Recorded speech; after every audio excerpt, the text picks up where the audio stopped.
جیسے ہم اگر پڑھتے ہیں رسول اللہ صلی اللہ علیہ وآلہ وسلم کی صحبت میں بیٹھنے والے اصحاب کا، وہ جنت کی بشارتیں لیے ہوئے تھے، لیکن اس کے باوجود ان کی جو رسول اللہ کی طرف سے ترغیب، جو قیامت کی ہولناکیوں کا بیان تھا یا اس سے متعلق توجہ تھی حضور صلی اللہ علیہ وسلم کی، مبذول کروائی گئی توجہ، تو ایسا بھی ملتا ہے کہ حضرت عثمان غنی رضی اللہ تعالیٰ عنہ قبرستان سے جب گزرتے تو ان کی آنکھوں سے آنسو بہنے لگ جاتے۔ تو بیسک مقصد یہ تھا کہ قیامت کا تاکہ احساس بھی ہو، تیاری بھی ہو، اور بتا کر چھوڑ دینے سے دوسرے غافل نہ ہو جائیں۔ ماشاءاللہ، آپ نے ایک بڑی خوبصورت اس کی ایک مت بیان فرمائی کہ نبی اکرم صلی اللہ علیہ وآلہ وسلم نے قیامت کی علامات کو تو بیان کیا، یہاں پہ وہ جو بات آپ نے ایک ضمناً سازش کی طرف اشارہ کیا کہ بعض لوگ اس حدیث پاک کا سہارا لے کے یہ بھی کہتے ہیں کہ سرکار کو پتہ ہی نہیں تھا کہ قیامت کب آئے گی۔ تو ہم تو سمجھتے ہیں کہ یہ حدیث پاک اس بات کی دلیل ہے کہ سرکار جانتے تھے قیامت کب آئے گی، کیونکہ یہ جو سوال کرنے والے تھے وہ سرکار کے صحابی تھے، اور جس صحابی نے سوال کیا تھا اس کا عقیدہ تو یہ محسوس ہوتا ہے کہ وہ صحابی یہ عقیدہ رکھتے تھے کہ سرکار جانتے ہیں کہ قیامت کب آئے گی، اور پھر سرکار نے بھی یہ نہیں فرمایا کہ میرے صحابی مجھے کیا پتا کہ قیامت کب آئے گی، بلکہ سرکار نے اس طرف بات کو آگے نہیں بڑھایا، بلکہ سرکار نے فرمایا کہ یہ بتا ما عادت لہا، تو نے قیامت کے لیے تیاری کیا کی ہے۔ اور پھر ہم دیکھتے ہیں کہ سرکار نے جس طرح علامات کو بیان کیا، یہ علامات کو بیان کرنا بھی در حقیقت اس بات کے دلیل ہے کہ سرکار جانتے ہیں۔ آپ دیکھیے کہ ہم کسی شخص سے پوچھیں کہ تم زید کو جانتے ہو، تو وہ کہے اچھا وہ زید جس کا قد لمبا ہے، ہم کہیں ہاں وہی جس کا قد لمبا ہے۔ پھر وہ پوچھے ہاں وہ جس نے زلفیں رکھی ہوئی ہیں لمبی لمبی، تو ہم کہیں ہاں وہی جس نے زلفیں لمبی لمبی رکھی ہوئی ہیں۔ تو وہ کہے اچھا وہ زید جس کے ہاتھوں کی انگلیاں لمبی لمبی ہیں، تو ہم کہیں ہاں جس کے ہاتھوں کی انگلیاں لمبی لمبی ہیں۔ وہ کہ اچھا وہ زید جس کی ایک پاؤں میں تھوڑا سا کوئی مسئلہ ہے اور وہ تھوڑا لنگڑا کے چلتا ہے، ہم کہیں کہ ہاں وہی زید جس کے پاؤں میں تھوڑا مسئلہ ہے۔ تو پھر وہ آخر میں کہہ دے کہ میں اس کو نہیں جانتا۔ تو اب یہ بات کسی کی سمجھ میں آتی ہے کہ نشانیاں ساری ایک شخص کی وہ جانتا اور آخر میں کہے کہ میں نہیں جانتا۔ تو آپ دیکھیے کہ رحمت عالم نے جب قیامت کی اتنی نشانیاں بیان کر دی ہیں تو اس کا یقینی نتیجہ یہی ہے کہ رحمت عالم جانتے ہیں کہ قیامت کب آئے گی۔ دوسرے شاہ صاحب، ہم اگر اس میں غور و فکر کرتے ہیں تو ایک جہت سے ہر مسلمان کا عقیدہ ہے کہ تمام تر علم قرآن مجید کے اندر موجود ہے۔ یہ قرآن مجید ہے، وَلَا رَتْبٍ وَلَا يَابِسٍ إِلَّا فِي كِتَابٍ مُبِينٍ۔ دوسری طرف سے ہم اسی قرآن کو پڑھتے ہیں تو سورہ رحمان میں ہے الرحمن علم القرآن، رحمان وہ ہے جس نے قرآن سکھایا۔ اب اللہ تعالیٰ نے تمام علم کا منبع مرکز رسول رحمت کی قلب اطہر پر نازل کیا، اس کو سکھا بھی دیا، تو کیا قیامت قرآن سے باہر کا علم ہے؟ بالکل صحیح آپ نے فرمایا۔ اچھا آپ یہ ارشاد فرمائیے کہ یہ جو قیامت ہے، یہ جس طرح ہم دیکھتے ہیں کہ قرآن مجید میں بھی ہے کہ اہل ایمان کی یہ خوبی ہے، متقین کی یہ صفت ہے کہ وہ قیامت کے دن پر ایمان رکھتے ہیں، اسی طرح سرکار نے حدیث میں بھی بیان فرمایا۔ تو یہ جو عقیدہ ہے قیامت کے حوالے سے، یہ قرآن و حدیث نے کس طرح بیان فرمایا؟ یہ بنیادی عقائد میں سے انتہائی اہم عقیدہ ہے قیامت کے متعلق۔ اب یہ ہے کیا؟ قیامت کہتے کسے ہیں؟ سب کی فنا کے بعد دوبارہ سے، مر جانے کے بعد دوبارہ سے زندہ ہو جانا، اور حدیث میں وہ جبرائیل علیہ حضرت اسرافیل علیہ السلام کا سور پھونکنا اور پھر دوبارہ سے لوگوں کا زندہ ہو جانا۔ اب قرآن مجید فرقان حمید نے متعدد مقامات پر خصوصاً متقین کی صفات بیان کرتے ہوئے آخرت پر ایمان کا ذکر کیا ہے، اور اس کے علاوہ حدیث طیبہ میں بھی ہم جب دیکھتے ہیں کہ بخاری و مسلم کے اندر جہاں پر رسول اللہ صلی اللہ علیہ وآلہ وسلم نے بنیادی عقائد کو بیان کیا، عقیدہ توحید، عقیدہ رسالت کو، اس کے ساتھ حضور صلی اللہ علیہ وآلہ وسلم نے اس کو عقیدہ آخرت کو، دا ڈے آف ججمنٹ کو، قیامت کو بیان کیا ہے۔ اب رسول رحمت تاجدار دو عالم صلی اللہ علیہ وسلم کی حدیث متواترہ ہوں یا آیات قرآنی ہوں، ان پر تو ایک لمحے کے لیے کمپرومائز نہیں کیا جا سکتا۔ اگر ہم اس کو یوں سمجھیں تو سمجھنے میں انتہائی ضروری ہے کہ جس طرح بچے کو یہ بتانا ہمارے اوپر لازم ہے، والدین کے اوپر، اساتذہ کے اوپر یا مبلغین کے اوپر، کہ اللہ ایک ہے، رسول رحمت اللہ کے آخری نبی اور رسول ہیں، اسی طرح یہ بھی ایک عقیدہ ہے کہ قیامت بپا ہوگی۔ اب اس کے ساتھ ساتھ یہ ضرور ہے کہ قیامت کے واقعہ ہونے کا انداز ہمیں قرآن مجید فرقان حمید میں جن ہولناکیوں کے ساتھ ملتا ہے، بے شک اسی انداز سے ہمیں یہ ترغیب بھی دینی چاہیے. یہ کوئی اتنی عام اور معمولی سی چیز نہیں ہے. اس دن تو پہاڑوں کا ریزہ ریزہ ہو جانا، اور اس کا تذکرہ واضح لفظ سورۃ القاریہ میں ایک تفصیل موجود ہے. سبحان اللہ. یوم یکون الناس کالفراش المبثوث وتکون الجبال کالعہن المنفوش. بے شک ماشاء اللہ آپ نے قرآن مجید کی روشنی میں آیات کا سہارا لے کر جس طرح قیامت کو بیان کیا کہ اس کی جب وقوع ہوگی تو وہ کتنا اولناک منظر ہوگا. حضور سید عالم صلی اللہ علیہ وآلہ وسلم کی کئی احادیث ہیں جن میں سرکار نے قیامت کی نشانیوں کو بیان فرمایا. تو جو قیامت کی عام نشانیاں سرکار نے بیان فرمائی وہ کون کون؟ حضور صلی اللہ علیہ وآلہ وسلم نے قیامت کی متعدد نشانیاں بتائی. جس طرح ہم اکثر اوقات کیونکہ جب علم کی حدیث کی بات آتی ہے تو زیادہ تر احباب کی نظر میں صحیح بخاری و مسلم کا نام آتا ہے، وگرنہ حدیث کے مراجع اور بھی بہت ہیں اور حدیث کی مستند صحیح کتب موجود ہیں. رسول رحمت تاجدار دو عالم صلی اللہ علیہ وآلہ وسلم نے حدیث جبرائیل میں قیامت کی علامات بیان فرمائی، جن میں سے ایک علامت یہ بھی آپ صلی اللہ علیہ وآلہ وسلم نے ارشاد فرمایا ان تلد الامۃ ربتہا، جو لونڈی ہے وہ اپنے مالک کو جنم دے گی. محدثین نے یہاں پر مختلف انداز میں محدثین نے اس کی تشریح بیان کی ہے. تو عصر حاضر میں یہ نشانیاں اگر ہم دیکھتے ہیں، اس سے مراد یہ ہے کہ جو اولاد ہے وہ نافرمان ہوگی. جس طرح لونڈی سے مالک سلوک کرتا ہے، اسی طرح اولاد جو ہے وہ اپنی والدہ سے سلوک کرے گی. تو شاہ صاحب آپ کے پہلے سوال میں جان ڈالنے کے لیے اور اس کو مزید مضبوط کرنے کے لیے جواب کو یہ بات کہی جا سکتی ہے، پہلے تو پھر سوچا جا سکتا تھا نشانیوں سے متعلق، جی اب تو سورج کی طرح روشن نشانیاں سامنے نظر آ رہی ہیں جو حضور صلی اللہ علیہ وسلم نے ارشاد فرمایا. بڑی نشانیوں میں جس طرح حضرت عیسیٰ علیہ الصلوۃ والسلام کا ظہور ہے، حضرت امام مہدی کا ظہور ہے، اسی طرح آپ صلی اللہ علیہ وآلہ وسلم نے اور بھی بہت سی نشانیاں بیان فرمائی. آپ نے فرمایا کہ یہ جو نااہل لوگ ہیں یہ بڑے منصبوں پہ آ جائیں گے، حدیث کا مفہوم ہے، اور جو جھونپڑیوں میں رہنے والے ہیں وہ بڑے بڑے محلات میں آ جائیں گے. تو ایسی متعدد نشانیاں رسول رحمت کی حدیث سے ثابت ہیں، دجال سے متعلق اور وغیرہ. حضرت میں آج سے کوئی تقریباً یہ 4 سال پہلے کی بات ہے، ایک دفعہ مدینہ طیبہ میں حاضر ہوا تو ہمارے ساتھ اور بھی کافی سارے دوست احباب تھے. ایک ہوٹل میں ہم نے قیام کیا تو میں نے سوچا کہ ہم 70-80 احباب ہیں ہمارے ساتھ، تو یہاں پہ کوئی ایک مختصر سی نشست کا اہتمام کرتے ہیں جس میں نعت شریف پڑھی جائے، مدینہ طیبہ کا ذکر کیا جائے، سرکار کا ذکر کیا جائے، اللہ کی رحمت کی بات کی جائے، اور پھر عمرے اور زیارت کے حوالے سے بھی گفتگو کی جائے. تو اہتمام جب ہم نے کیا تو میرے ذہن میں یہ خیال آیا کہ گفتگو کس کی رکھی جائے. تو وہاں پر بس ایک خیال ذہن میں آیا کہ ایک بزرگ مدینہ شریف میں حاجی عبداللہ صاحب، تو وہ بیسک تو ہیں ہندوستان سے، پاکستان سے ہیں، حیدرآباد سے وہ بلانگ کرتے ہیں، لیکن ان کے والدین یہاں سے تشریف لے گئے تھے مدینہ طیبہ، اور ان کی ولادت بھی مدینہ طیبہ اوالی میں ہوئی ہے، اور اس وقت ان کی عمر تقریباً 76 کے قریب ہوگی. تو انہوں نے اپنی زندگی کے یہ جو 76 سال ہے یہ مدینہ طیبہ میں سرکار کی اس بستی میں گزارے، اور محبت والے ہیں، عشق والے ہیں. بالخصوص حضرت سیدنا امیر حمزہ رضی اللہ تعالیٰ عنہ سے وہ بہت زیادہ عقیدت رکھتے ہیں. حضرت سیدہ خاتون جنت کے ساتھ ان کی بہت زیادہ عقیدت ہے، اور اکثر اوقات وہ ہر بدھ کو حضرت سیدنا امیر حمزہ رضی اللہ تعالیٰ عنہ کی بارگاہ میں حاضری دیتے ہیں. تو میں نے سوچا کہ ایک شخصیت یہاں پہ موجود ہے جن کی ساری زندگی مدینہ طیبہ میں گزری ہے، اوالی میں رہتے ہیں، تو میں نے کہا چلے ان کو زحمت دیتے ہیں اور ان سے کہتے ہیں کہ آپ مدینہ شریف کی کچھ باتیں ہمیں سنائیں. تو میں نے ان کو ریکویسٹ کی، وہ کوئی خطیب بھی نہیں ہے، اس طرح کے عالم بھی نہیں ہے جس طرح باقی لوگ ہوتے ہیں کہ انہوں نے تدریس اور پھر اس سے متعلق ہوں، لیکن بہرحال انہوں نے دین سیکھا ایک استاد سے باقاعدہ طریق سے.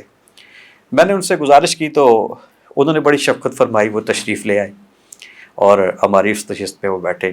میں نے ان سے عرض کی کہ آپ مدینہ طیبہ کے شہر کے حوالے سے کچھ باتیں ہمیں سنائیں.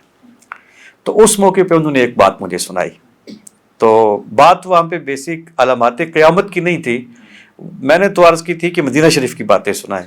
تو انہوں نے مدینہ شریف کی مختلف باتیں اپنے بچپن کی، یعنی 60 سے 70 کا جو دور تھا اس دور کی باتیں بھی سنائیں. آج سے 60-65 سال پہلے جب ان کے بچپن کا عالم تھا، ایک بات جو انہوں نے سنائی وہ اس عنوان سے متعلق ہے۔ وہ فرمانے لگے کہ جو بات ہم نے یہاں پہ دیکھی ہے ان میں سے ایک بات جس کو میں کسی صورت فراموش نہیں کر سکتا، وہ یہ ہے کہ ایک دفعہ ہم جب پڑھتے تھے تو استاد صاحب کے سامنے بیٹھے ہوئے تھے، تو ہمارے جو استاد تھے وہ ایک کتاب پڑھا رہے تھے جس کا نام انہوں نے غالباً بتایا اشراط الساعہ، علامات قیامت کے حوالے سے کوئی کتاب تھی، معروف کتاب ہے غالباً وہ۔ تو وہ فرمانے لگے کہ انہوں نے وہ کتاب جب ہمیں پڑھا رہے تھے تو استاد صاحب نے ایک حدیث یہ بیان فرمائی اس کتاب میں سے کہ علامات قیامت میں سے ایک علامت یہ ہے کہ جو مدینہ شریف کی مٹی ہے اس کو مدینہ سے نکال کر باہر پھینک دیا جائے گا۔ تو وہ کہتے ہیں جب آج سے 55-60 سال پہلے ہم نے یہ حدیث سنی تو اس وقت ہمیں بہت حیرانی ہوئی کہ اگر کوئی کہے کہ ایک وقت آئے گا کہ اس شہر کی جو مٹی ہے اس کو نکال کے باہر پھینک دیا جائے گا، تو یہ بات آج سے 50-60 سال پہلے انسان کیسے سمجھ سکتا ہے کہ شہر کی مٹی کیسے نکالی جائے گی، کیوں نکالی جائے گی؟ تو وہ کہتے ہیں کہ سرکار کی حدیث تھی تو ہم اس پہ یقین تو رکھتے تھے لیکن یہ سمجھ نہیں آتی تھی کہ یہ کیسے ہوگا۔ وہ کہتے ہیں کہ پھر اللہ نے اتنا کرم فرمایا کہ جو کچھ اس حدیث میں تھا وہ سب کچھ ہوتے ہوئے میں نے اپنی آنکھوں سے دیکھا کہ وہ شہر مدینہ جو سرکار کے حیات مبارکہ میں جو مدینہ شریف کی بستی تھی جہاں سرکار رہتے تھے، وہ کہتے ہیں اس سارے علاقے میں تقریباً 50 فٹ نیچے تک کھدائی کی گئی، یہاں پہ ڈیمپر تھے، ایکسیویٹرز تھے، مٹی کھودی جاتی اور ڈیمپرز میں ڈالی جاتی، وہ یہاں سے مٹی لوڈ کر کے باہر چلے جاتے، شہر کی حدود سے باہر پھینکتے۔ وہ کہتے ہیں کہ سرکار نے جو کچھ 1450 سال پہلے فرمایا تھا وہ سب میں نے اپنی آنکھوں سے ہوتے ہوئے دیکھا ہے۔ تو اب دیکھیے کہ یہ تو رحمت عالم صلی اللہ علیہ وآلہ وسلم کا علم تھا کہ سرکار نے 1400-1450 سال پہلے اس طرح اس چیز کی خبر دی۔ تو جب ان بزرگوں نے یہ بات سنائی تو ہمیں تو پہلے بھی ایمان اللہ رب العزت نے عطا فرمایا ہے اپنے حبیب کے صدقے سے، لیکن جتنے لوگوں نے بھی یہ حدیث اس وقت سنی، سرکار کا شعر تھا، ایک کیفیت بھی محسوس ہوئی اور لوگوں کی آنکھیں بھی نم ہوئیں۔ تو علامات قیامت کی جب بات آتی ہے تو جو بندہ ان چیزوں کا مطالعہ کرتا ہے اور پھر ہم معاشرے میں دیکھتے ہیں کہ جو چیزیں سرکار نے بیان فرمائی تھیں وہ اس وقت بھی ہمارے سامنے ہیں۔ حضرت یہ خوبصورت جو گفتگو کا سلسلہ ہے یہ انشاءاللہ جاری رہے گا، ابھی ہمارے پاس وقت ہے، لیکن اس وقت ہم نے پروگرام میں ایک نعت شریف شامل کرنی ہے، اور آج ہمارے ساتھ تشریف فرما ہے جناب محترم محمد فیضان قادری صاحب۔ تو قادری صاحب آج آپ کیا سنا رہے ہیں؟ شاہ صاحب بہت پیارا کلام ہے، جب بھی میری ہو سنگے درد ماشاء اللہ، جی جی ضرور۔ بہت خوبصورت کلام ہے۔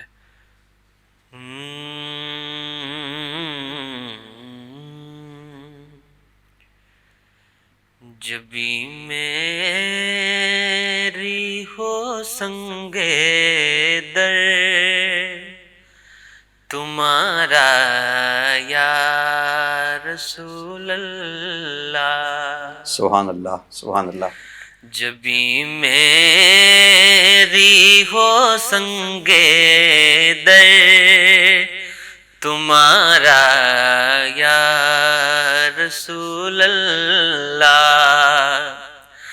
جب بھی میری ہو سنگے در تمہارا یا رسول اللہ،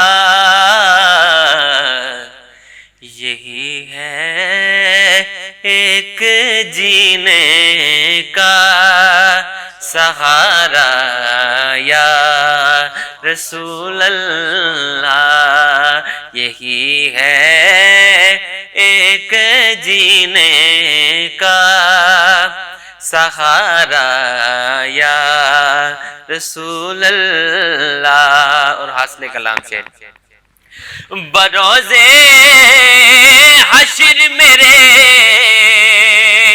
اس یقین کی لاج رکھ لینا،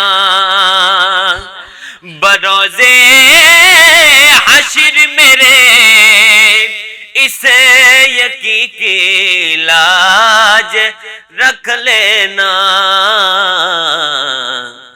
کہ تمہارا ہوں تمہارا ہوں تمہارا یا رسول اللہ، تمہارا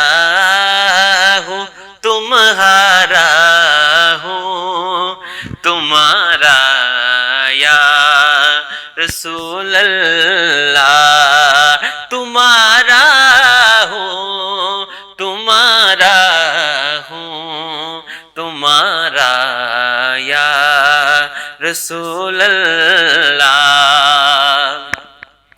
اور غلامان نبیوں حشر میں پہچان جائیں گے، غلامان نبیوں حشر میں پہچان جائیں گے کہ محشر میں بھی ہوگا ان کا نعرہ یا رسول اللہ، کہ محشر میں بھی ہوگا ان کا نعرہ یا رسول اللہ۔ اور زمانہ چھوٹ جائے، روٹھ جائے، کچھ نہیں پرواہ، زمانہ چھوٹ جائے، روٹھ جائے، کچھ نہیں پرواہ،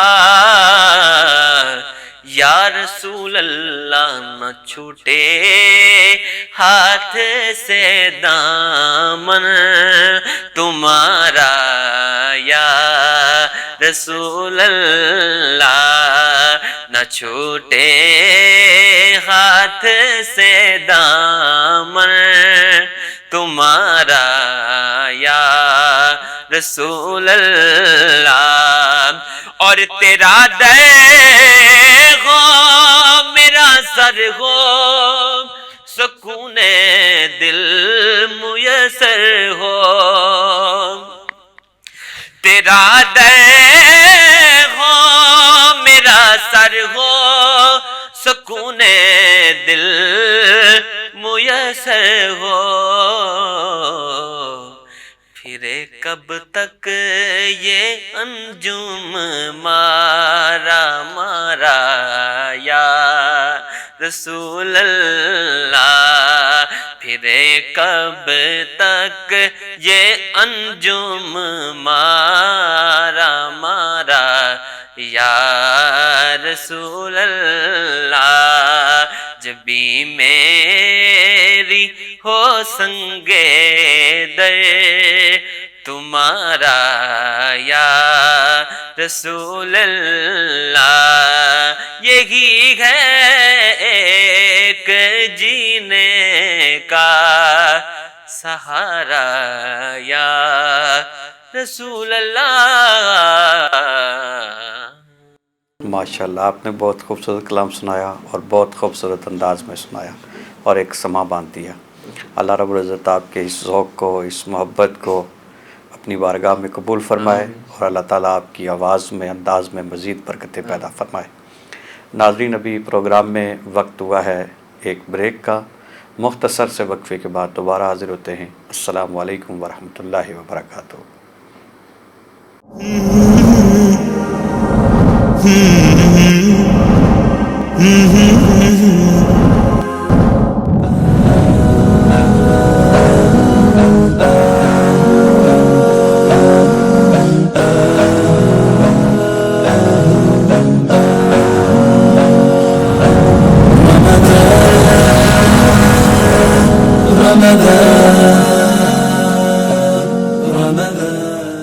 بسم اللہ الرحمن الرحیم۔ ناظرین، پروگرام میں ایک بار پھر خوش آمدید۔ آج کا عنوان ہے علامات قیامت، اور اس عنوان پر گفتگو کے لیے اسٹوڈیو میں ہمارے ساتھ تشریف فرما ہے نوجوان عالم دین، مذہبی اسکالر حضرت علامہ مفتی محمد ذاکر نقشبندی صاحب۔ علامہ صاحب، بریک سے پہلے آپ نے قیامت کے بارے میں، عقیدہ قیامت کے بارے میں، اور پھر حضور سید عالم صلی اللہ علیہ وآلہ وسلم کی احادیث کی روشنی میں آپ نے علامات قیامت کا ذکر کیا۔ قیامت کے حوالے سے، علامات قیامت کے حوالے سے ہمیں حضور نبی رحمت صلی اللہ علیہ وآلہ وسلم کی بہت سی حدیث ملتی ہیں کتب احادیث میں۔ ان میں سے ایک حدیث پاک جس میں سرکار نے تفصیل کے ساتھ علامات قیامت کا ذکر کیا، وہ ترمذی شریف میں موجود ہے اور حضرت ابو ہریرہ رضی اللہ تعالیٰ عنہ اس حدیث پاک کے راوی ہیں۔ میں اصول برکت کے لیے یہ حدیث بیان کرنا چاہتا ہوں، باقی میں چاہوں گا کہ آپ اگر اس حدیث پاک کے حوالے سے بیان فرمائیں کہ نبی رحمت صلی اللہ علیہ وآلہ وسلم نے یہ جو علامات بیان فرمائی ہیں وہ کس حد تک اب ہمارے معاشرے میں موجود ہے۔ سرکار کی جو حدیث پاک ہے، ان ابی ہریرہ رضی اللہ تعالیٰ عنہ قال قال رسول اللہ صلی اللہ علیہ وسلم عزت تو خزا الفیو دو والن، آپ نے فرمایا کہ قیامت کی علامات میں سے ایک علامت یہ ہے کہ مال غنیمت کو ذاتی دولت بنا لیا جائے گا۔ پھر آپ نے فرمایا کہ دوسری حدیث پاک سرکار نے دوسری جو علامت بیان فرمائی والامانت مغنمن، اور یہ جو امانت ہے، امانت داری نہیں رہے گی، بلکہ اگر کوئی امانت بھی دے گا تو پھر اس کو اس طریقے سے انسان رکھ لے گا جس طرح وہ اس کا مال غنیمت ہوتا ہے اور وہ اس پہ قبضہ کر لیتا ہے۔ والزکوٰۃ مغرمہ، اور زکوٰۃ کو تاوان سمجھا جائے گا۔ وتعلم لغیر الدین، اور دین پڑھا جائے گا لیکن وہ اللہ کی رضا کے لیے، دین کی خدمت کے لیے نہیں پڑھا جائے گا، بلکہ دین سیکھنے کے جو مقاصد ہوں گے وہ بھی کچھ اور ہوں گے۔ وَأَطَاعَ الرَّجُلُ امْرَأَتَهُ، اور مرد جو ہے وہ اپنی عورت کی اطاعت کرے گا۔ اطاع الرجل امرأتہ، اور پھر فرمایا وَأَقَّ أُمَّهُ، کہ بیوی کی اطاعت کرے گا اور ماں کی نافرمانی کرے گا۔ وَأَدْنَى صَدِيقَهُ، دوست کو اپنے قریب رکھے گا، اس کو سینے سے لگائے گا۔ وَأَقْصَى أَبَاهُ، اور اپنے والدین سے دور ہو جائے گا۔ وَظَهَرَتِ الْأَصْوَاتُ فِي الْمَسَاجِدِ، اور مساجد میں یہ جو ادب ہے یہ باقی نہیں رہے گا مساجد کا، بلکہ مساجد میں آوازیں بلند ہوگی، شور ہوگا۔ وَسَادَ الْقَبِيلَةَ فَاسِقُهُمْ، اور قبیلوں کے سردار فاسق لوگ بن جائیں گے۔ وَكَانَ زَعِيمُ الْقَوْمِ أَرْذَلَهُمْ، اور قوم میں جو سب سے رذیل شخص ہوگا، سب سے کمینہ شخص ہوگا، وہ قوم کا سردار بن جائے گا۔ وَأُكْرِمَ الرَّجُلُ مَخَافَةَ شَرِّهِ، اور ایسے بھی ہوگا کہ کسی شخص کی عزت کی جائے گی اس کے شر سے بچنے کے لیے۔ وَظَهَرَتِ الْكَيْنَاتُ وَالْمَعَازِفُ، اور یہ جو گانا بجانا ہے یہ عام ہو جائے گا۔ وَشُرِبَتِ الْخُمُورُ، اور شراب نوشی کی جائے گی۔ وَلَعَنَ آخِرُ هَٰذِهِ الْأُمَّةِ أَوَّلَهَا، اور اس امت کے جو بعد والے لوگ ہیں وہ پہلوں پر لعن کریں گے۔ اور پھر فرمایا فَلْيَرْتَقِبُوا عِنْدَ ذَٰلِكَ رِيحًا حَمْرَاءَ، تو پھر تم اس وقت انتظار کرو سرخ آندھی کا، وَزَلْزَلَةً، اور زلزلے کا، وَخَسْفًا، اور دھسائے جانے کا، وَمَسْخًا، اور مسخ کیے جانے کا، وَقَذْفًا، اور پتھر پھینکے جانے کا، برسائے جانے کا، وَآیَاتٍ، اور نشانیوں کا۔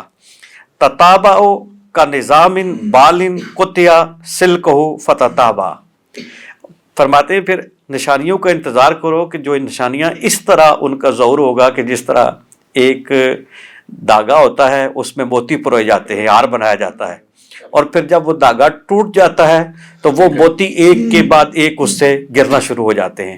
تو آپ فرماتے ہیں، سرکار نے فرمایا کہ قیامت کی نشانیاں بھی اس طرح ایک کے بعد ایک ان کا اس طرح طریقے سے ظہور ہوگا۔ تو میں نے یہ اس حدیث پاک پہ جب غور کیا تو اس میں رحمت عالم صلی اللہ علیہ وآلہ وسلم نے قیامت کی 15 نشانیاں بیان فرمائی ہیں۔ تو اب آپ یہ بیان فرمائیے کہ یہ جو نشانیاں ہیں اس وقت یہ ہمارے معاشرے میں کس حد تک ہمیں نظر آتی ہیں کہ یہ نشانیاں موجود ہیں؟ جی شاہ صاحب، جہاں تک علامات قیامت یہ حدیث کی کتب کے اندر تقریباً کثیر تعداد میں موجود ہیں، بعض نے لکھا 70 کے لگ بھگ ہیں، کچھ چھوٹی ہیں کچھ بڑی ہیں، بہت سی علامات ہیں۔ جی، آپ نے جو بالترتیب ایک خوبصورت حدیث کا تحفہ عنایت فرما دیا، جزاک اللہ، اللہ تعالیٰ آپ کو جزا دے۔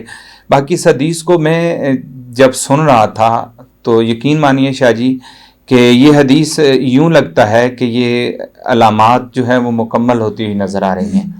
اگر ہم مال غنیمت کی ہی بات کریں تو مال غنیمت کا جہاں تک بات ہے اس کو ذاتی استعمال سمجھنا، تو حق کے حقوق کے معاملے میں رعایا سے لے کر حاکموں تک خاصی کمی بیشی کی جا رہی ہے، اور ہمیشہ اگر اس کو یوں بھی دیکھا جائے کہ جس طرح اسلام پہ جس کا بھی اختیار ہوتا ہے وہ اپنی ذاتی ذاتی سمجھتا ہے. حالانکہ اصول اور قواعد کے مطابق ہمارے سامنے موجود ہیں خلفائے راشدین کی زندگیاں. وہ اپنے آخری وقت میں اگر کوئی چیز انہوں نے خلیفہ ہونے کے حوالے سے استعمال بھی کیا تو فوراً سے اس کو واپس کر دیا جب ان کی خلافت کا یا ان کے نزا کا یا آخری وقت قریب آتا. اسی طرح اگر معاشرتی زندگی کی کچھ باتیں جو میں سامنے دیکھ رہا ہوں کہ ادب آداب کے اعتبار سے، تو اگر اس کو میں یوں کہوں تو سمجھنے میں میرے آسانی ہو جائے گی اور یہ بات کلیئر ہو جائے گی کہ ذمہ داری کا احساس ختم ہو جائے گا.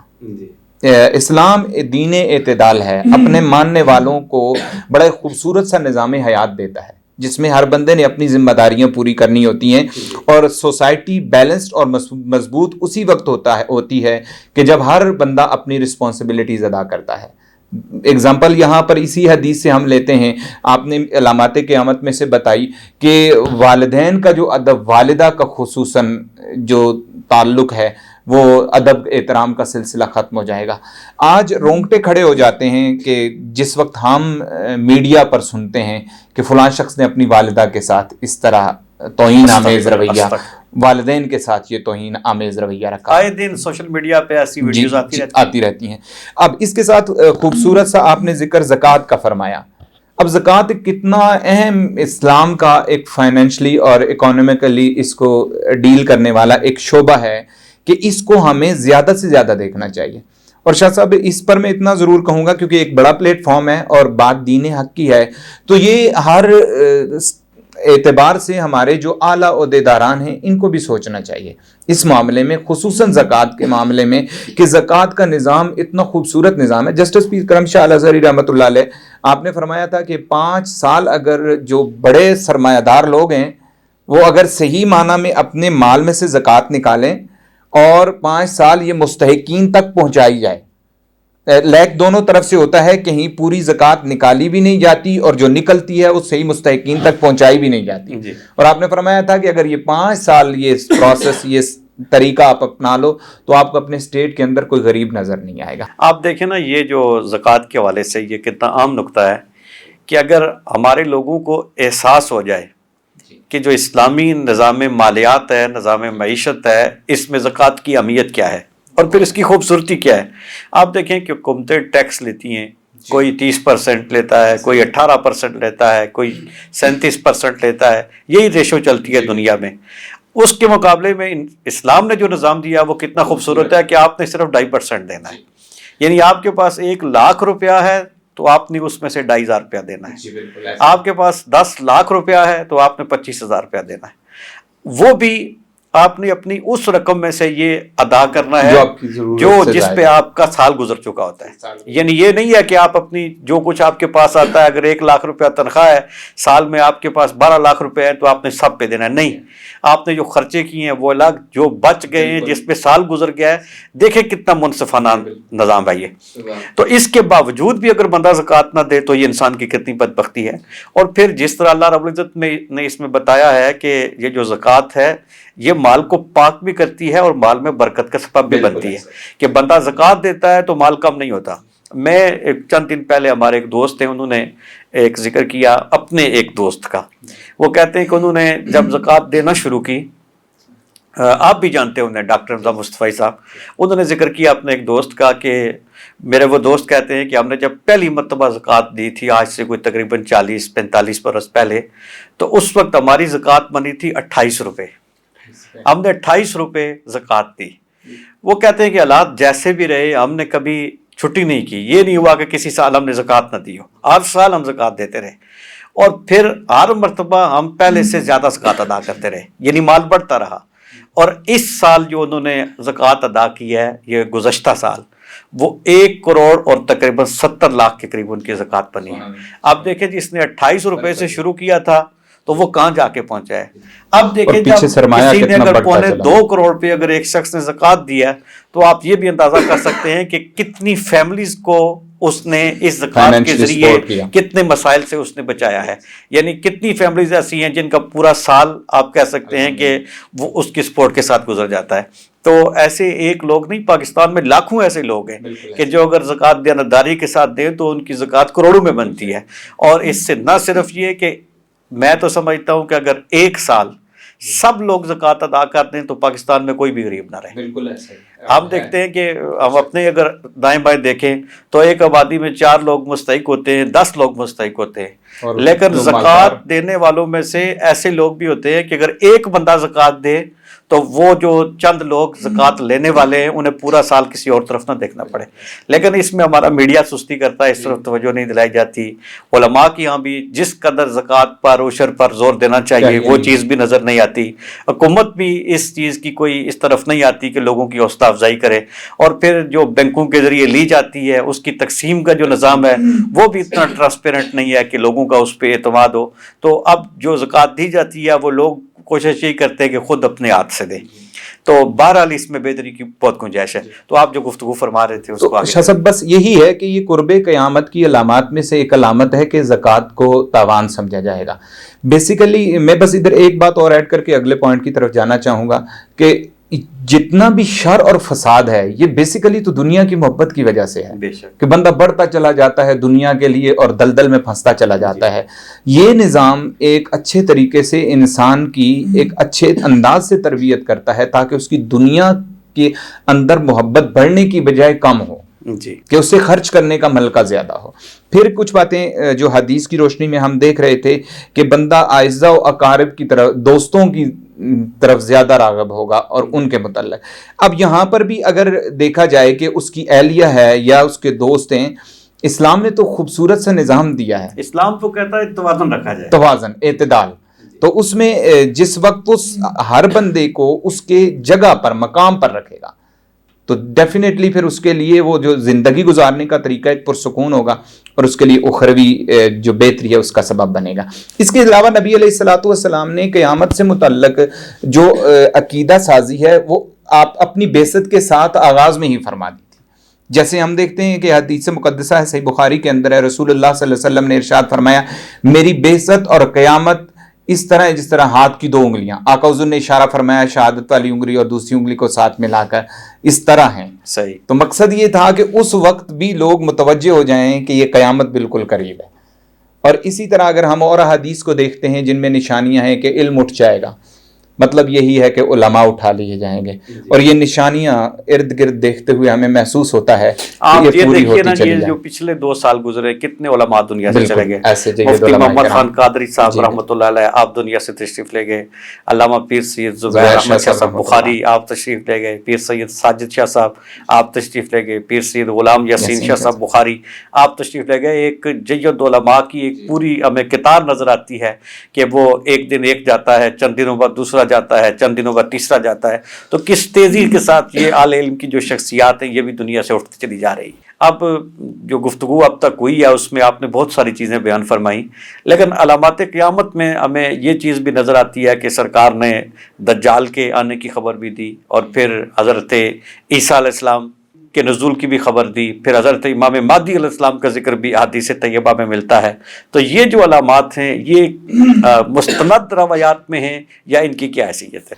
شاہ صاحب بالکل یہ روایات مستند حدیث کی کتب میں ملتی ہیں اور آثار بھی بتاتے چلے جا رہے ہیں. جس طرح حضور صلی اللہ علیہ وسلم نے فتنوں کا ذکر کیا اور یہ فتنے اب جس طرح منڈلا رہے ہیں یا جس طرح دن بدن وقوع پذیر ہو رہے ہیں یہ بالکل عیاں ہیں اور نظر آ رہے ہیں. دجال کی علامات نبی علیہ الصلوۃ والسلام نے جو بیان فرمائی ہے اس کے آنے کا ذکر بھی ہے. حضرت عیسیٰ علیہ السلام کا ذکر یا امام مہدی کا جو آخری امام ہیں ائمہ اہل بیت میں 12ویں امام، آپ دنیا میں جلوہ گر ہوں گے. تو رسول اللہ صلی اللہ علیہ وآلہ وسلم نے تو ایک موقع پر ان کی عظمت اور شان ہی میں کہوں گا کہ اس کو اپنے اصحاب کبار پر بھی یوں یہاں فرمایا. آپ مفہوم روایت ہے کہ آپ صلی اللہ علیہ وسلم نے فرمایا اس وقت تمہارا کیا مقام اور مرتبہ ہوگا جب عیسیٰ ابن مریم کا نزول ہوگا اور امام تم میں سے ہوگا. سبحان اللہ. یعنی حضرت امام مہدی علیہ السلام. اور پھر آپ کے ذریعے سے بس عصر حاضر میں شاہ صاحب میں علامات قیامت پر بات کرتے ہوئے، قرآنی آیات اور حدیث بیان کرتے ہوئے اپنے ایمانی جذبے کے ساتھ یہ بات کر رہا ہوں کہ جس طرح یہ علامات قریب تر آتی جا رہی ہیں اور ساری پوری ہوتی چلی جا رہی ہیں، یہ بہت بڑے احسن طریقے سے اور میں کہوں گا چیخ و پکار سے واویلا کر رہی ہیں کہ لوگوں رسول اللہ صلی اللہ علیہ وسلم کے گھرانے کے ساتھ مضبوط ہو جاؤ. کیونکہ ادھر سے بھی سفیانی ایک گروہ آئے گا اور ادھر سے بھی سیدنا امام علی مقام حضرت مولا علی پاک آپ کے اس سلسلے سے ہوتے ہوئے امام مہدی کا ظہور ہوگا. جی وہ ایک حدیث پاک میں شاید آپ نے سفیانی وہ اشارہ کیا ہے کہ جو ایک گروہ ہوگا اس کا سردار جو ہوگا وہ سفیانی نام سے ہوگا. جی بالکل. تو کہ اب یہ اگر کہ ہم کیوں ہمہ وقت اہل بیت کا ذکر کرتے ہیں یا ان سے متعلق کیوں اجاگر کرتے ہیں، ضرورت ہے اس بات کی کہ جہاد کی بات کی جائے، اہل بیت اطہار کے حوالے سے آخری امام کی آمد کی بات کی جائے. اور پھر میں قیامت کی علامات میں سے ایک یہ بھی پڑھ رہا تھا جس حدیث کا مفہوم ہے کہ آسمان کے لیے ستارے امان ہیں اور زمین کے لیے نبی علیہ الصلاۃ والسلام کے اولاد اہل بیت اطہار ایمان ہیں.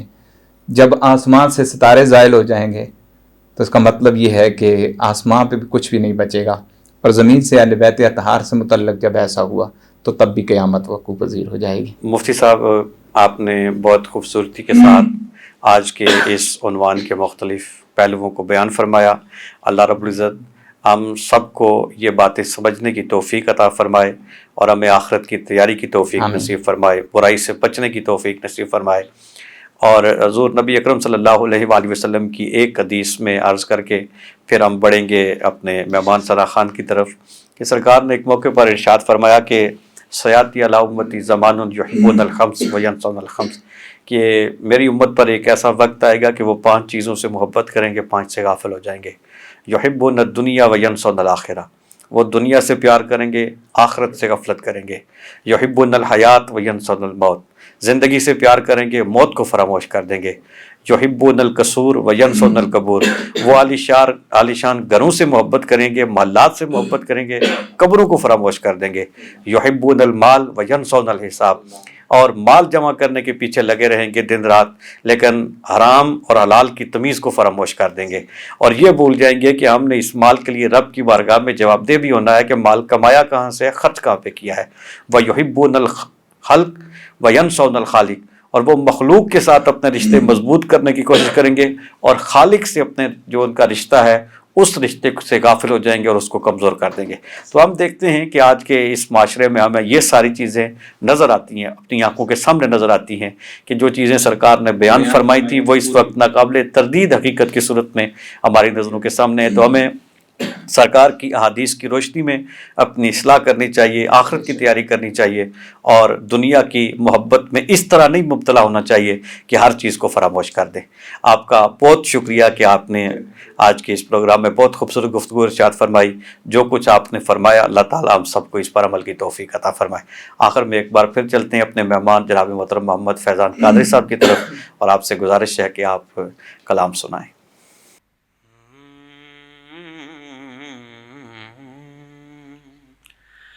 اپنے دامان شفاعت میں چھپائے رکھنا، اپنے دامان شفاعت میں چھپائے رکھنا، اپنے دامان شفاعت میں چھپائے رکھنا، اپنے دامان شفاعت میں چھپائے رکھنا. میرے سرکار میری بات بنائے رکھنا، بس میرے سرکار میری بات بنائے رکھنا. اور میں نے مانا کہ نکما ہوں مگر آپ کا ہوں، میں نے مانا کہ نکما ہوں مگر آپ کا ہوں، بس آپ کا ہوں میں نے مانا نکما ہوں مگر آپ کا ہوں، اس نکم میں بس اس نکم میں کو بھی سرکار نبھائے رکھنا، بس اس نکم میں کو بھی سرکار نبھائے رکھنا، اور ان کے ہو جاؤ تو ہر چیز انہی سے مانگو، ان کے ہو جاؤ تو ہر چیز انہی سے مانگو، اپنے دامن پہ نہ احسان پرائے رکھنا، بس اپنے دامان شفاعت میں چھپائے رکھنا۔ اور مقطع، شاید اسی راہ سے خالد میرے آقا گزرے، شاید اسی راہ سے خالد میرے آقا گزرے، شاید اسی راہ سے خالد میرے آقا گزرے، اپنی پلکوں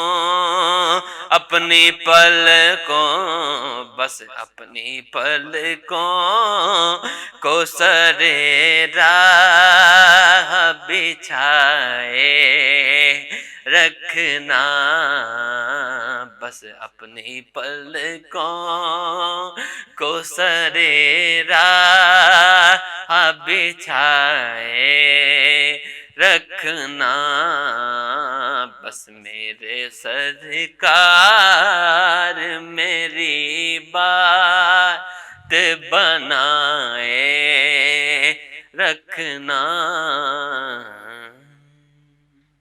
ماشاءاللہ، آپ نے بہت خوبصورت کلام سنایا۔ اللہ تعالیٰ آپ کی آواز میں مزید برکتیں عطا فرمائے، آپ کی عزتوں میں مزید اضافہ فرمائے۔ آپ کا بہت شکریہ، آپ تشریف لائے اور خوبصورت کلام سنایا۔